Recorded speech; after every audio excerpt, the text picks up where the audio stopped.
السلام عليكم ورحمة الله وبركاته، اخواتي وحبايبي، عاملين ايه؟ كل سنة وانتم طيبين بمناسبة عيد الأضحى والعيد الكبير. يعني من أهم وصفاته صينية الرقاق. دي بتكون وصفة أساسية معانا في العيد الكبير. هنتعلم نعمله مع بعض بكل سهولة زي بتاع بره وأحسن كمان. شايفين الشفافية بتاعة الرقاق؟ ايدي باينة منه ازاي وطري جدا. هوريهولكوا دلوقتي وهنعمله بشوية دقيق وشوية مية بس. طريقة سهلة وبسيطة تحضريه يعني في 10 دقايق كده وانت واقفة. هنعمله على البوتاجاز واحنا واقفين، وبالاربع رقات ما شاء الله كده على بعض، ومش مش بيلزقوا في بعض وبيفكوا بكل سهولة زي ما شفتوا معايا في اول الفيديو. يلا بينا بقى نبدأ ونشوف الطريقة بتاعتنا عاملة ازاي.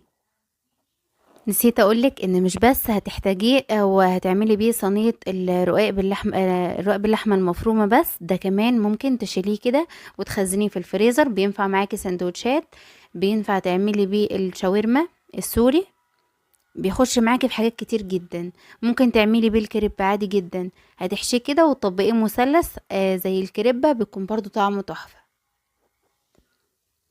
هتعمليه كده زي ما هنعمل مع بعض الطريقة، وبعد ما تخلصي الكمية ممكن تحفظيها في كيس وتحطيها في الفريزر.